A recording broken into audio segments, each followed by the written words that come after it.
Hey y'all, welcome back to Right at the Wire. Well, we're going to continue our analysis of the Breeders' Cup divisions to date, and today we're going to be looking at the sprint divisions for colts as well as fillies and mares. So let's take a look at them. Okay, so we're going to look at the sprint divisions for the males as well as the fillies and mares. And for the males in the top 10, it's a little top heavy. You've got Elite Power and Gunite are basically 1 and 1A, depending upon your preference. I think Gunite was able to slow the pace down in the last one and was able, in the forego, and was able to hold off at Elite Power's late run, kind of negated a little bit.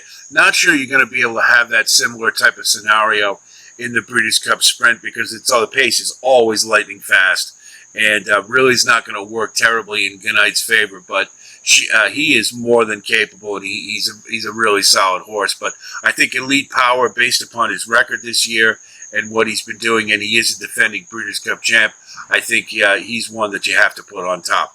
The Chosen Vron will have the home advantage with Santa Anita, and this one has just been a win machine, and I think is a really impressive horse. Just won the Bing Crosby, and or the Pat O'Brien rather. It's one of those two. I'm sorry, it's hard to keep them all straight sometime, but. Chosen Vron is definitely being at Santa Anita. I think he's going to have a nice advantage, and he's a win machine. Certainly belongs.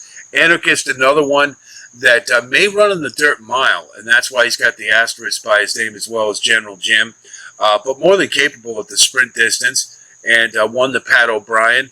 And I think, again, being at the home court, Santa Anita definitely has an edge. General Jim, I love the fact that he's got two-turn stamina if need be. And he may run in the dirt mile for that reason, but if he runs in the sprint, you have to believe that if they're flying on the front end, that he may benefit from that because he'll be running off the pace and has the stamina to still be there late. So General Jim, to me, is kind of a sleeper.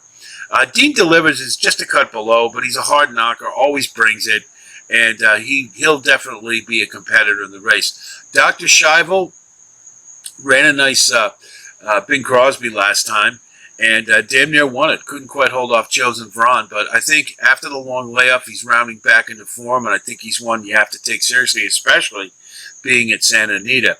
3 Technique is a late runner. I haven't seen him in a while, but do anything really solid. But he did win the Tom Fool earlier in the year, and I think he's one because he has a late running style. Is one you have to take seriously. Same thing with Gilmore. They both run late and will be off the pace, and you just never know if it becomes a real scramble. They may come out on top with big odds. And then finally, we'll throw Little Vic in there. He's a little speedball, and he's just a cut below the best here, but I think he's going to be in the race, so he likely will be a pace factor. I can't see him defeating the best in this field. And in the filly and mare sprint, Echo Zulu, clearly the best, and I think is, frankly, for my money, the best sprinter, period, male or female. Just has been awesome this year. The Ballerina was just another fantastic effort following up the Honorable Miss, where she was dominant. Just a fantastic talent, and I think is clearly the best in this division. And this, in my opinion, is one of the best and deepest divisions for the Breeders' Cup.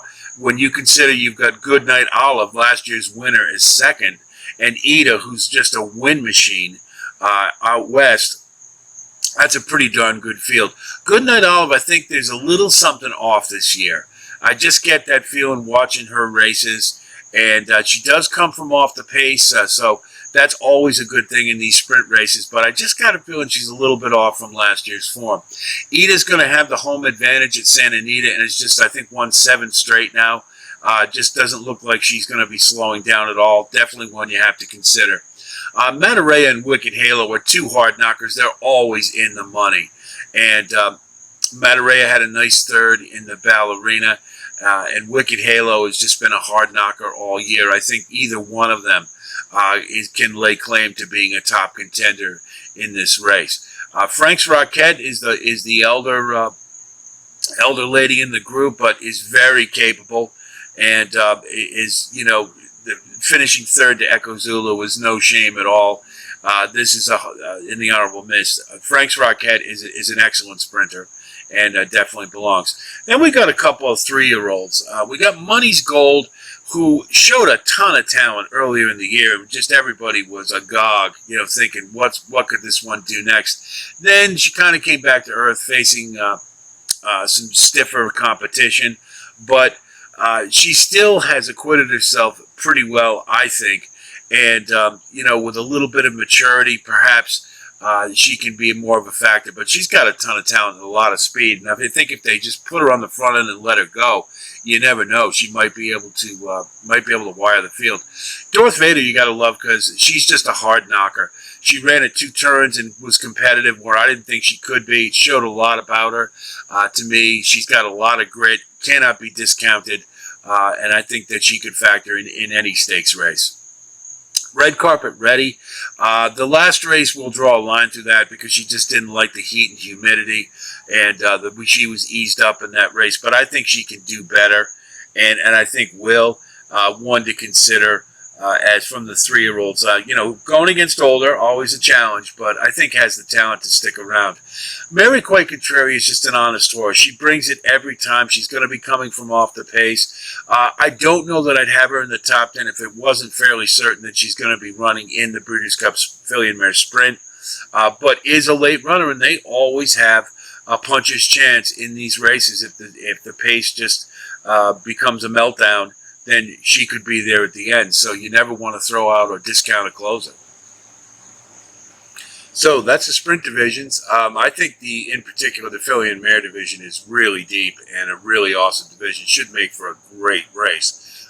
When you've got Matarea and Ida, Goodnight Olive, and they're not even number 1, I think it really speaks to how deep that division is. But Echo Zulu is still the class to me. And then we'll see about Elite Power and Goodnight, which one of them can take it down, which one can control things. I think it's going to be a little tougher for Goodnight, but we'll see. It should be a pretty good race, and that's one that maybe somebody will come out of nowhere to take that one down. You never know, but it's pretty awesome to think about what the race is going to look like when we get to the Breeders' Cup. So we'll continue looking at the other divisions as we go along, and so be on the lookout for that.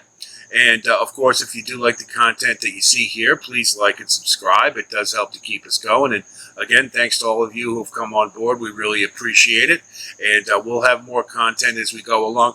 Haven't decided exactly what we're going to do for this weekend, but we will have a sequence, so you'll have that to look forward to for you weekend warriors like me. And hopefully we can put together a good ticket and take it down. So that's it from here. I'll be talking to you in the very near future, and until then, be well.